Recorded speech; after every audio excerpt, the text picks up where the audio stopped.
Ladies and gentlemen, Backlash is already behind us, and now we are getting ready for Saturday night's main event. And there were a couple of interesting things that happened on Monday Night Raw. So the show started off with CM Punk. So Punk says, I am pissed off and fortunate enough to call this home.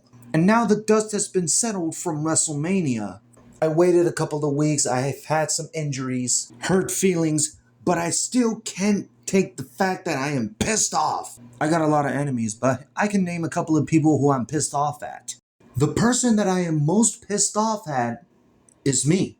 Yeah, I'm mad at myself. And we've been here before. This isn't the first time Paul Heyman stabbed CM Punk in the back. Stab me in the back once, shame on you. Stab me in the back twice, shame on me. Yeah, and that's on me. But I like to trust my friends. Paul Heyman, 12 years ago, hit me with a ladder, giving me 13 staples. And we moved past that. At least I thought I did. We've grown and matured like human beings. Well, at least I did. And apologies to Jey Uso, and when I came back to this company, he warned me about Paul Heyman. But Paul is Paul. He is who he is. He's a fat little snake. And yeah, while I'm pissed at him, I'm more pissed off of myself too.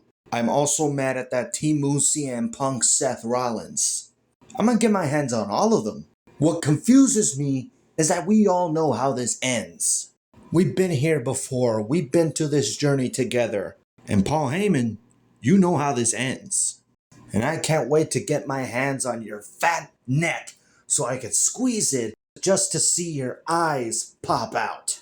So then after Punk says that, Paul Heyman comes out and says, ladies and gentlemen, and as he said that, Punk said, oh, well, here we go. So then this made me laugh for whatever reason. And you see CM Punk just called Paul Heyman a penguin. And then CM Punk continues and says, oh, you're marching with a purpose, huh? Come into this ring and tell me why you did what you did at WrestleMania. And you better choose your words carefully because those words are going to be your last. So then Paul Heyman doesn't even say anything. Seth Rollins and Braun Breaker then come out. So as Seth Rollins and Braun Breaker were coming out, CM Punk ends up saying while the music is playing, it's all a song, kid. One point the bell's gonna ring. So Seth gets a turn on the mic and he says, just when I think you can't get any more selfish or egotistical, you find a way to make it about yourself. This man, Paul Heyman, was your best friend and you made his life hell on the road to WrestleMania. And now you're out here in front of this entire crowd, gaslighting all of us, trying to make us believe that he betrayed you? You make me sick, Punk. This man believed in you. For years he believed in you. You know what I believed? I believed that you're scum. You are trash. And my belief was the right one. And just when I can't hate you more enough, you stand there in that ring, the very reason why I am not World Heavyweight Champion. So then CM Punk responds to Seth and says, you ain't ever going to be champion as long as I'm on my 2 feet. And that's where it leads to a CM Punk chant. So now Seth says, what is your deal, bro? Do you like punishment? Do you like being on the wrong side of history? Is that what's going on here? I just can't seem to figure it out. Paul, I can't seem to figure it. Wait a minute. Hold on. I think I'm starting to figure it out now. He loves to play the victim. He likes to come out here and say, boo, cry me a river. You so desperately want to be a victim, Punk. You so desperately want to die and martyr. Well, I believe that can be arranged.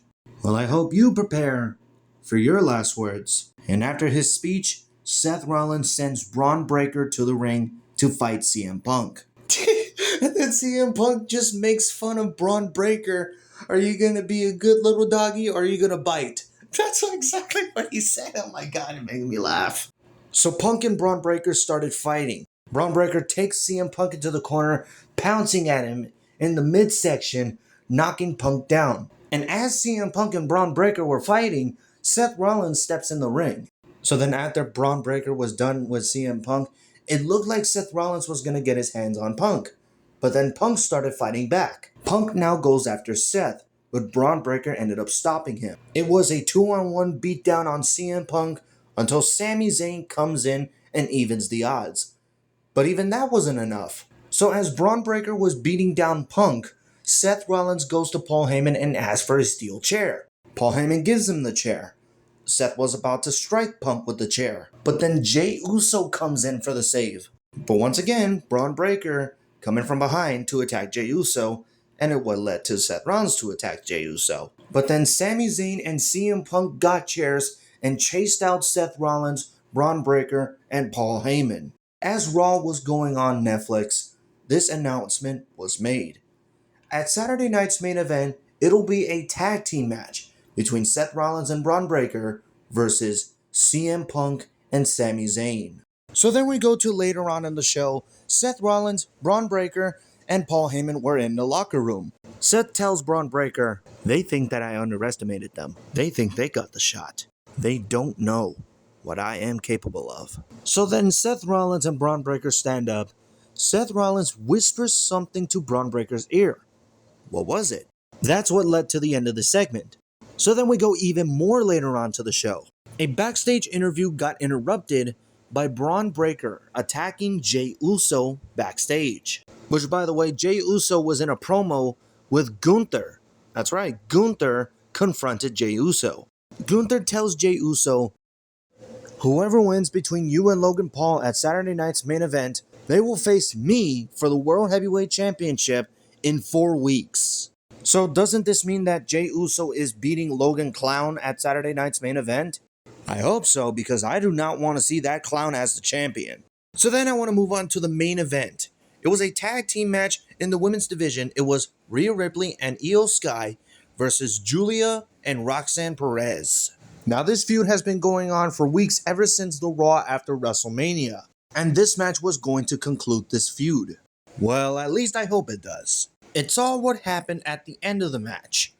Io Sky and Rhea Ripley absolutely beat Roxanne Perez and Julia in a great match. If you haven't seen it, go check it out. Io Sky and Rhea Ripley were celebrating until Rhea Ripley had her eyes set on the Women's World Champion. Now, if you guys don't know, there is a rumor that the Evolution pay-per-view is returning. I believe that it's returning in July. If this story leads to here, then my goodness, I'm sure they're going to have an incredible match. And I can't leave Roxanne and Julia out of this. You gotta give them credit for their amazing performance. Now, before I end this video, I also want to mention the unfortunate passing of Sabu. He was an ECW hardcore legend, and he made ECW for what it was. Can you imagine ECW without Sabu? What would an ECW look like? And what's even crazier for me is that he wrestled his last match last month, WrestleMania weekend, at a GCW show. I want to send my condolences to Sabu's family and friends. Rest in peace. We will all miss you, and we will never forget you. Rest in peace, Sabu. Which now makes me want to ask, what was your favorite Sabu moment? Let me know in the comments below. And also, what did you think of this week's Monday Night Raw? Did you like it? Did you hate it? Let me know in the comments below. Thank you guys for watching. Like, comment, subscribe, tap the notification bell for more videos. Follow me on Twitter at Ethan's Toy Show, and I'll see you in the next one.